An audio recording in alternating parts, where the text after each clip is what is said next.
I managed to keep track of a lot of things.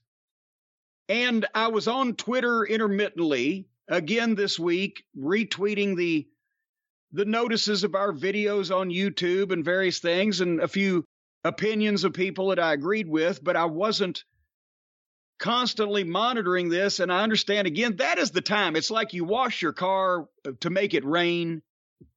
Well, why is it every time that I leave Twitter, that's when I trend on Twitter, Brian?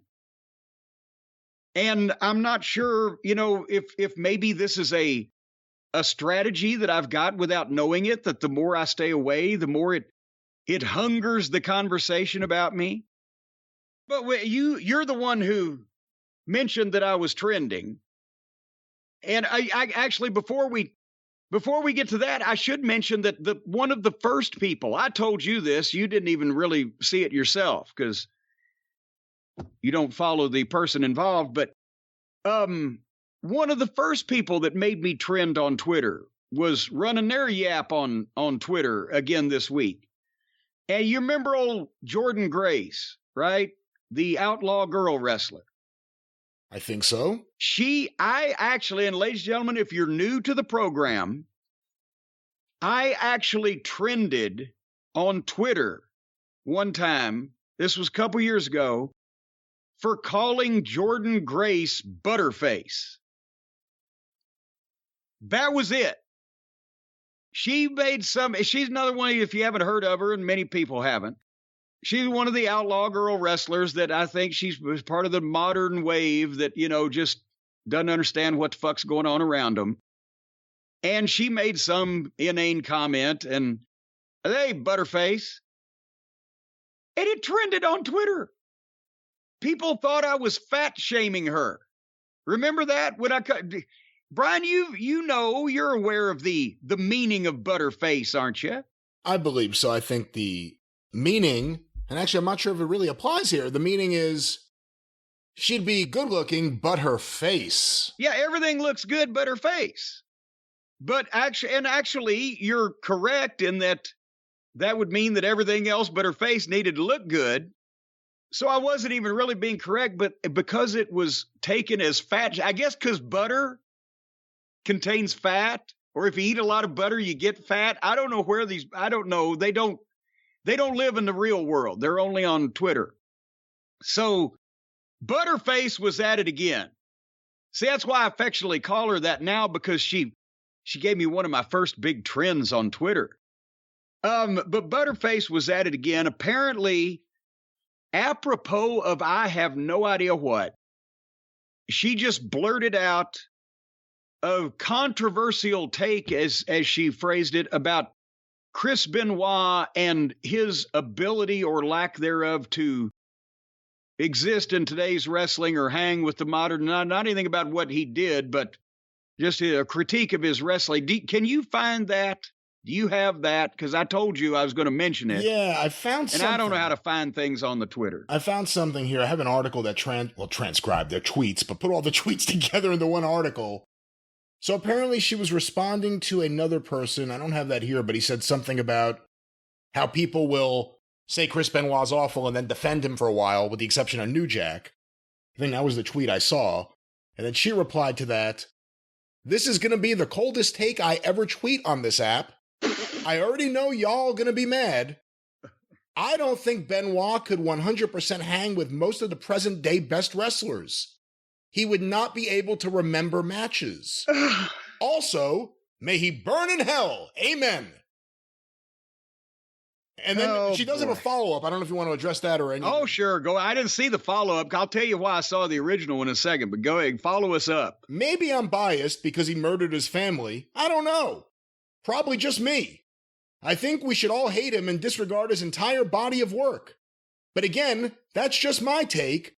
I always found it revolting to see people praise his wrestling after what he did. And then, proving a point, I said something very lightly critical about him. People jump to defend him. Do they? He should never be defended. Dude lost that right when he gave his 7-year-old Xanax and strangled him when he was already unconscious. Well, listen here, you fucking douchebag. Because now that I read all those comments or hear all those comments, I'm even more pissed off than I was. I was just scoffing at her before. But look, number one, fat ass.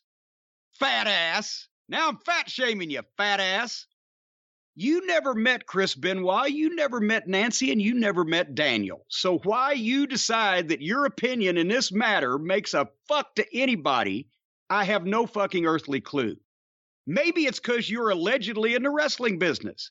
Well, that's like some baseball player on the New York Mets today saying that, well, that goddamn Ty Cobb, he may have been a decent football player, baseball player, but fuck him.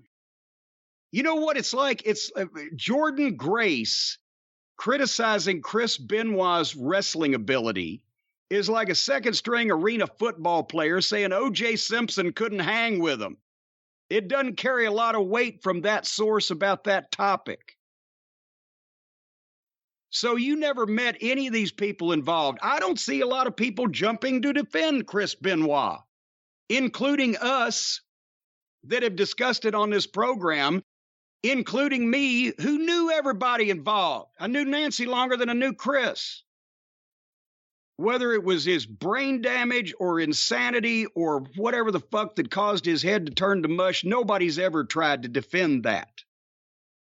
But, but, for this inane, unknown twit, can't call her a twat, that'd be sexist, twit, to just jump in and say, but may he burn in hell, and he couldn't hang because he couldn't remember his matches. The reason why I saw this was because Gail Kim, an actually talented girl wrestling star rather than a wannabe girl wrestling fucking whatever, had a reasonable take in that obviously nobody can excuse what Chris did at the end of his life, but the idea that he couldn't hang with today's wrestlers is ridiculous. And she mentioned that she's seen some of these goofs say the same thing about Angle, and that's ridiculous because he could mop the floor with the entire roster as well.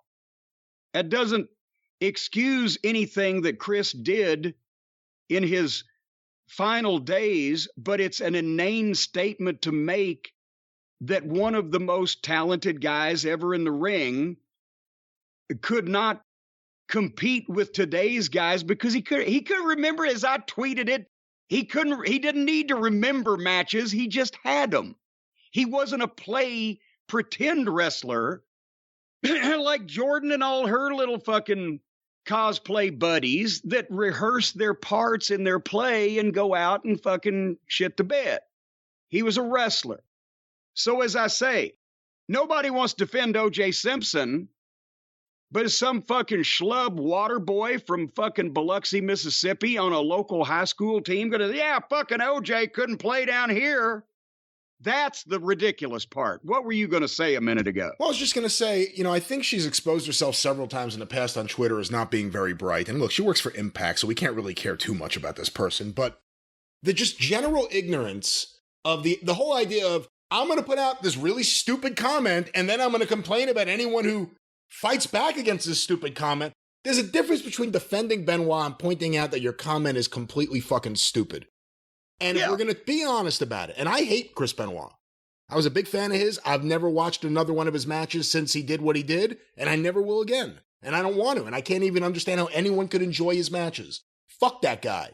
But if we're going to actually talk historically, how good he was in the time, and let's bring Kurt Angle into this so it's not just about Chris Benoit.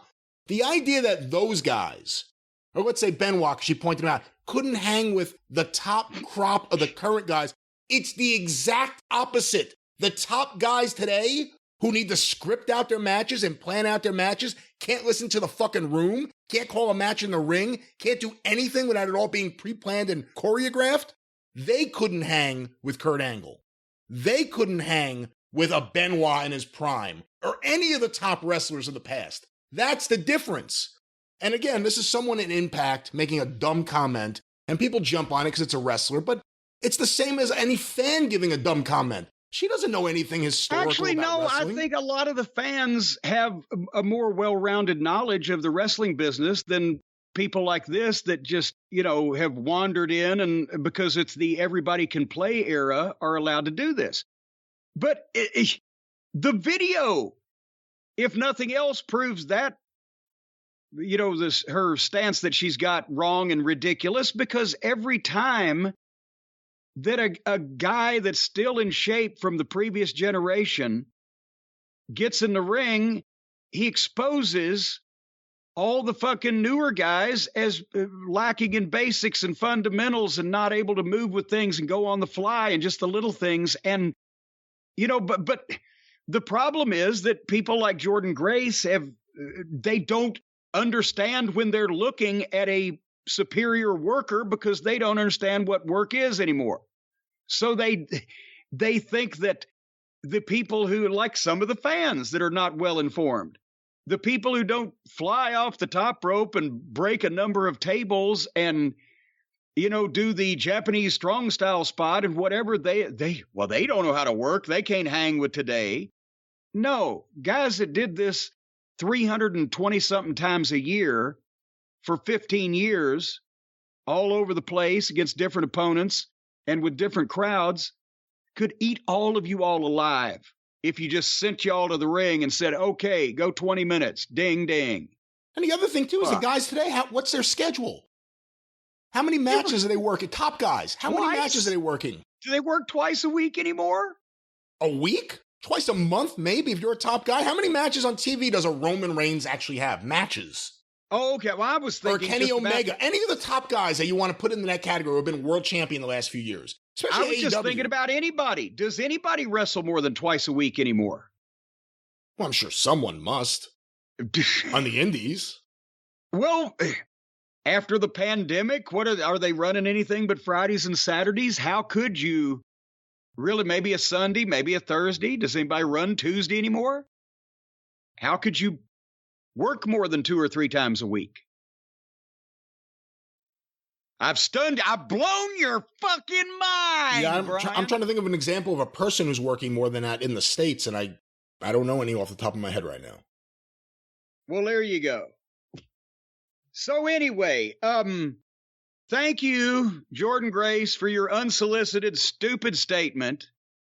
And try to stay in your own area of expertise at this point, whatever that may be. Find one. Stay out of ours.